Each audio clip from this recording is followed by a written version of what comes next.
Selamat siang Bu Ajeng, selamat siang teman-teman. Kami dari kelompok 5 akan mempresentasikan mengenai fraud yang terjadi pada Garuda Indonesia pada masa jabatan dua direktur utama ya tentunya. Untuk selanjutnya berikut anggota kelompok kami, yaitu yang pertama.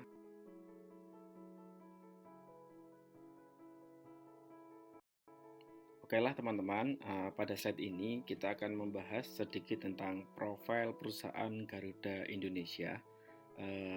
Garuda Indonesia itu merupakan salah satu badan usaha milik negara atau BUMN yang berdiri sejak 1 Agustus tahun 1947 dengan nama KLM Interinsulair Bedrijf atau Maskapai Hindia Belanda. Saat ini namanya Indonesia. Garuda ini bergerak pada bidang jasa pelayanan penerbangan domestik maupun internasional. Nah, Garuda Indonesia ini mengoperasikan sebanyak 144 pesawat dengan penerbangan mencapai 600 per hari yang melayani lebih dari 90 destinasi di seluruh dunia.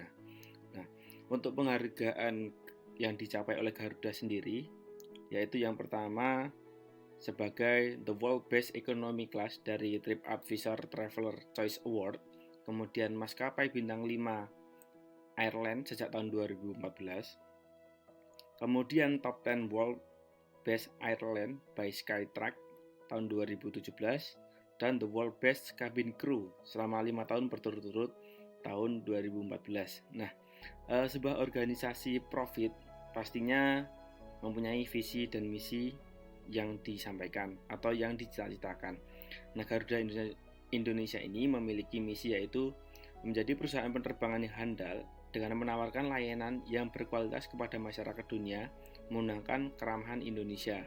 Sedangkan misi Garuda Indonesia adalah sebagai perusahaan penerbangan pembawa bendera bangsa Indonesia yang mempromosikan Indonesia kepada dunia guna menunjang pembangunan ekonomi nasional dan memberikan pelayanan yang profesional.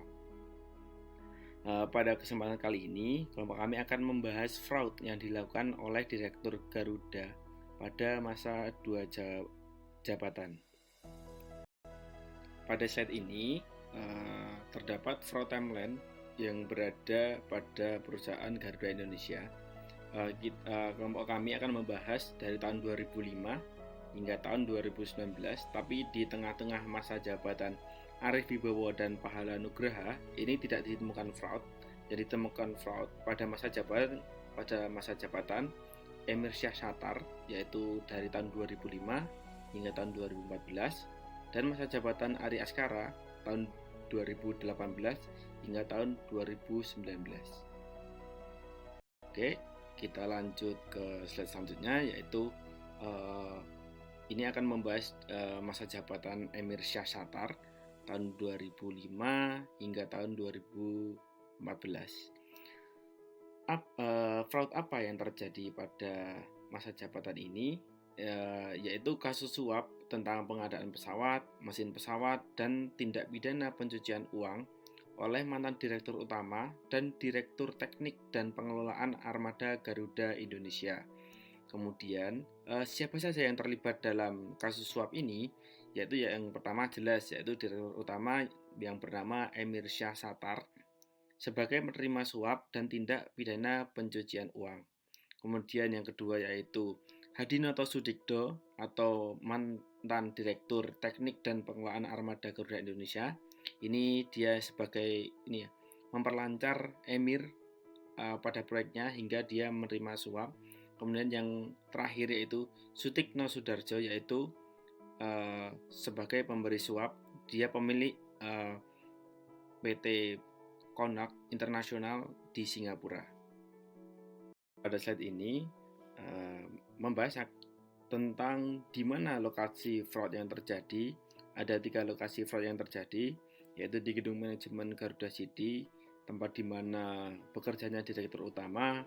Kemudian yang kedua yaitu di Bali, sebagai pertemuan antara Emir Syah dengan pihak Rolls-Royce yang dibantu oleh Sutikno Sudarjo.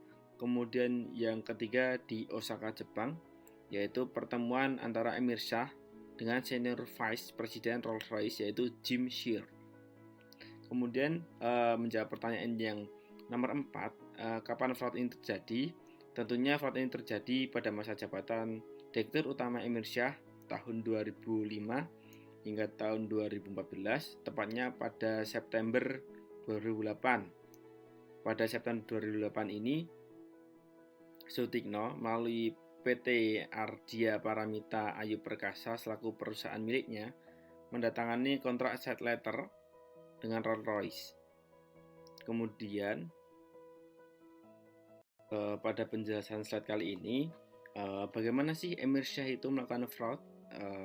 Yaitu yang pertama, Emir Syah ini bertemu dengan pihak Rolls-Royce yang dibantu oleh Sutikno di Bali. Setelah pertemuan itu, pertemuan dilanjut oleh Emir dengan Senior Vice Presiden Rolls-Royce saat itu di Osaka, di Jepang. Setelah itu, Emir tertarik dengan TCP, Total Care Program, mesin RR Trent 700. Setelah itu dia menemui sebuah hambatan kendala karena Sunarko Kuncoro itu tidak sejalan dengan program atau ketertarikan oleh Emir, sehingga Sunarko Kuncoro selaku Direktur Teknik EVP Engineering Garuda Indonesia diganti dengan Hadinoto Sudikno agar program TCP ini bisa terimplementasi sebagaimana keinginan Emir. Setelah itu, setelah terjadi kesepakatan TCP dengan Garuda Indonesia, Sutikno ini melalui PT Ardhya Paramita Ayu Prakasa mendatangani CAA dengan Rolls-Royce. Kemudian itu setelah kesepakatan, Sutikno ini pun menagih sekitar $500.000 pada Rolls-Royce untuk diberikan kepada Emir. Nah, Sutikno ini memberikan sekitar $180 yang dikirim ke Woods-Lake International, yaitu milik perusahaan Emir.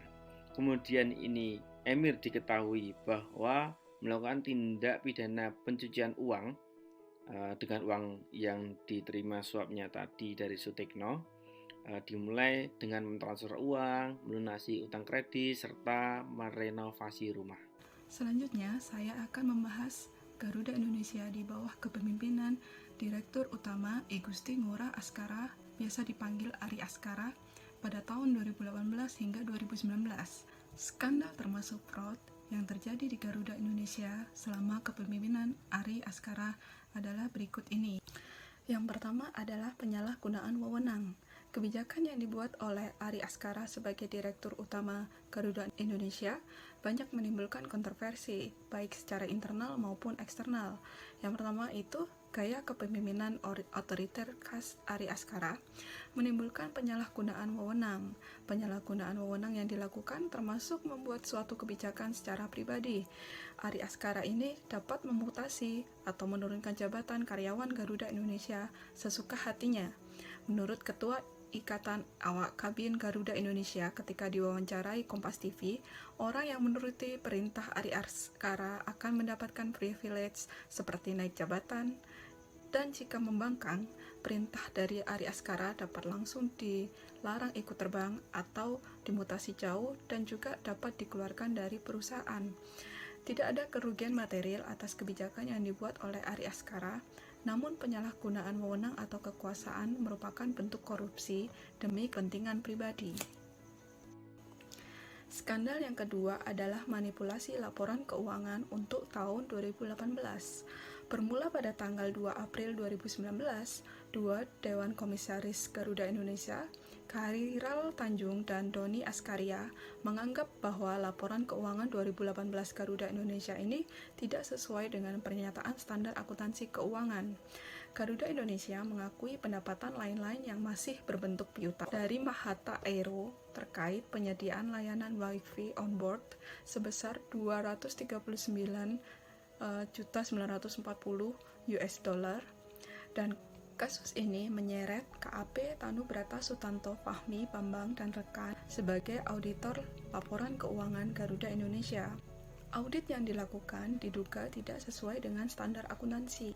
Oleh karena itu, Menteri Keuangan Sri Mulyani memberikan sanksi pembekuan izin kepada akuntan publik Kasner Sirumapea selama 12 bulan.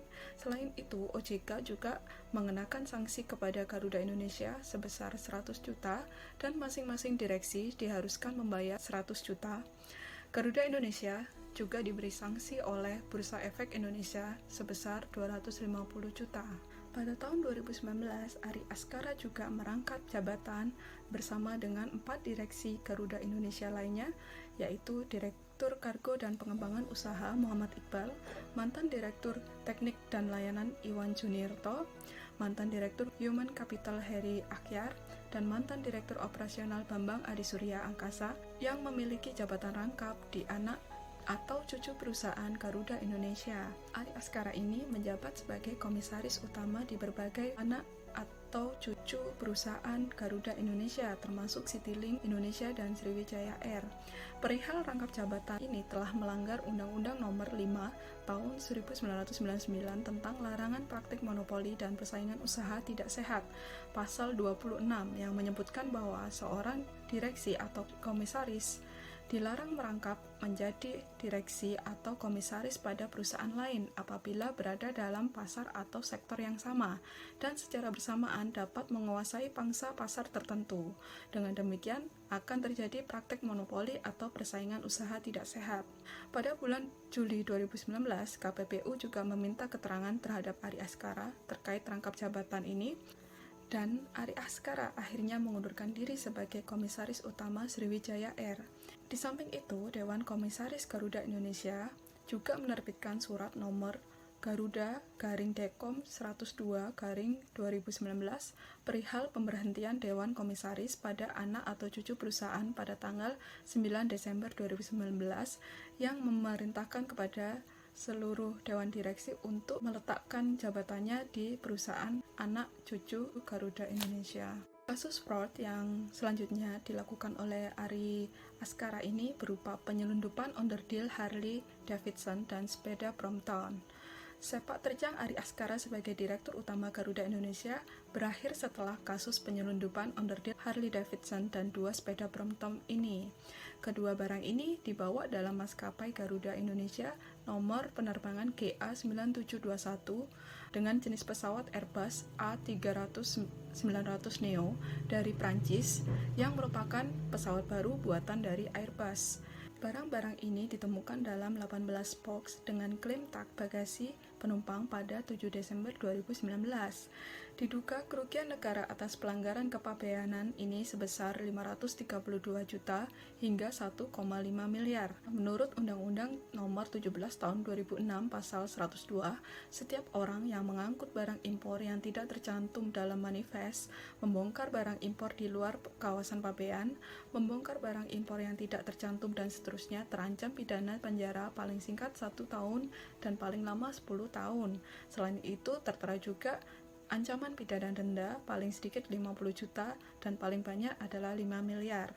Dalam aksinya ini, Ari Askara dibantu oleh Satyo Adi Swandono yang menjabat sebagai Senior Manager Aircraft Acquisition dan Lokadita Samidesa yang menjabat sebagai Human Resource Consultant and Contractor untuk membeli barang tersebut dan mengatur pengirimannya dengan menggunakan maskapai Garuda tersebut.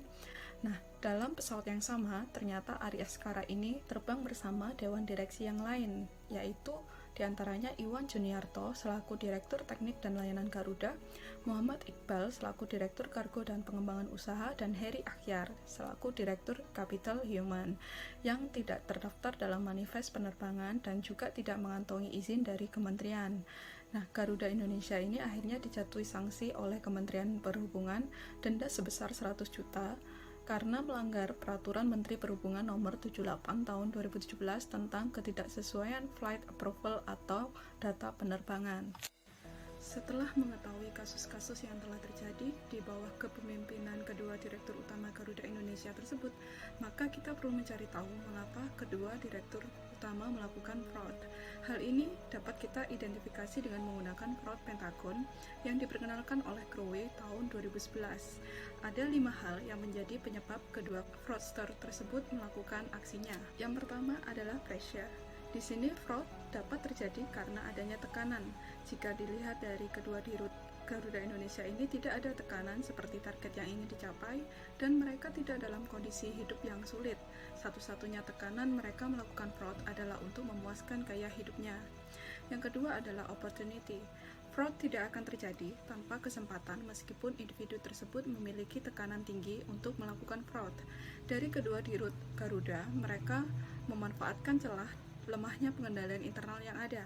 Mereka mengetahui dengan pasti bahwa lingkungan pengendalian Garuda Indonesia tidak berjalan secara efektif. Yang ketiga adalah competence. Dalam melakukan fraud dibutuhkan kemampuan untuk dapat membuatnya terjadi. Dalam hal ini, Dirut Garuda Indonesia tentunya memiliki kemampuan dan intelijen yang tinggi. Karena itu, mereka dapat memanfaatkan keadaan dan membuat perencanaan agar aksinya ini berhasil. Mereka juga memanfaatkan kekuasaannya dengan menyuruh orang lain melakukan hal demi dirinya. Yang keempat adalah arogansi. Fraud dapat terjadi karena adanya arogansi dengan menyalahgunakan kekuasaan. Mereka juga memiliki sifat serakah, sehingga mereka tidak segan-segan melanggar pengendalian internal dan tata kelola perusahaan yang ada. Hal ini dilakukan untuk kepentingan dirinya sendiri maupun kelompok.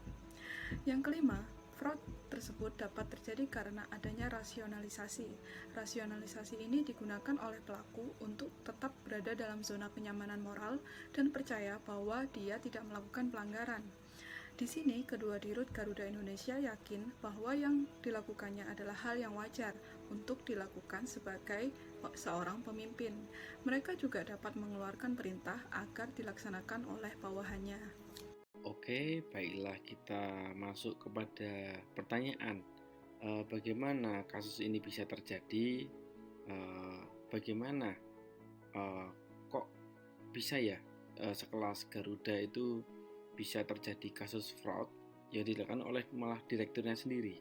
Nah, dengan melihat fraud di Garuda Indonesia yang melibatkan direktur utamanya dalam waktu yang berdekatan, maksudnya cuma selisih satu jabatan ya, berarti tidak ada perbaikan atau reformasi di tubuh Garuda Indonesia, sehingga fraud yang dilakukan oleh kedua direktur Garuda Indonesia ini menandakan bahwa ada pengendalian internal yang lemah dengan ditunjukkan dari lingkungan pengendalian yang tidak efektif.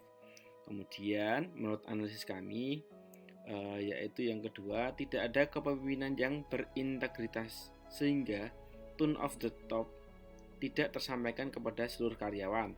Justru orang-orang yang memiliki kewenangan, mereka dengan seenaknya menyalahgunakan kekuasaan untuk melanggar tata kelola dan pengendalian internal yang telah dibuat oleh Garuda Indonesia ini.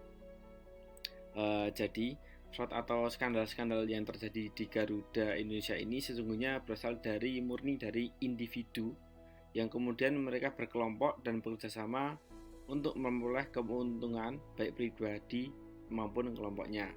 Kemudian selanjutnya petinggi-petinggi tersebut akan membuat perintah yang jika tidak dilakukan maka mereka akan memberikan hukuman maupun ancaman kepada pegawai yang diperintahnya.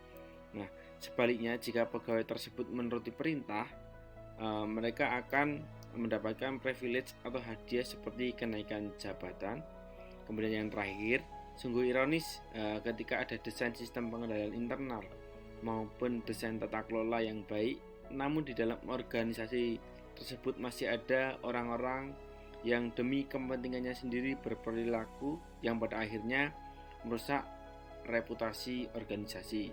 Untuk slide selanjutnya akan dijelaskan oleh Mei.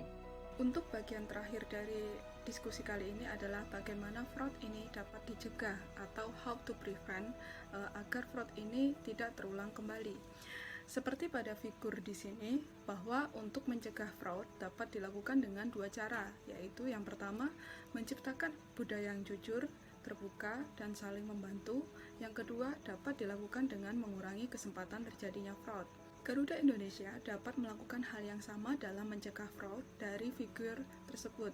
Pertama, Garuda Indonesia harus menegakkan dan menjalankan visi, misi, kode etik, sistem pengendalian internal, dan sistem tata kelola yang sudah dibangun. Hal ini penting karena merupakan panduan kepada seluruh anggota organisasi, bukan hanya sekedar hiasan yang dicetak setiap tahunnya namun tidak dihayati oleh seluruh anggota organisasi. Kedua, Garuda Indonesia harus memperbaiki lingkungan pengendalian dimulai dengan adanya pemimpin yang jujur, berintegritas, dan profesional yang dapat memberikan teladan contoh, arahan, petunjuk, serta mengayomi seluruh anggota organisasi. Hal ini penting demi menjaga tone at the top, yaitu pesan dari pemimpin kepada seluruh karyawan agar senantiasa melaksanakan pekerjaannya dengan penuh integritas dan profesionalisme berdasarkan kode etik.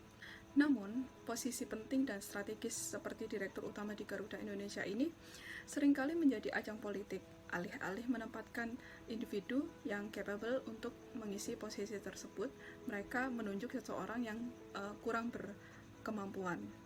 Jika ada pemimpin yang baik, maka lingkungan pengendalian akan dapat dilaksanakan.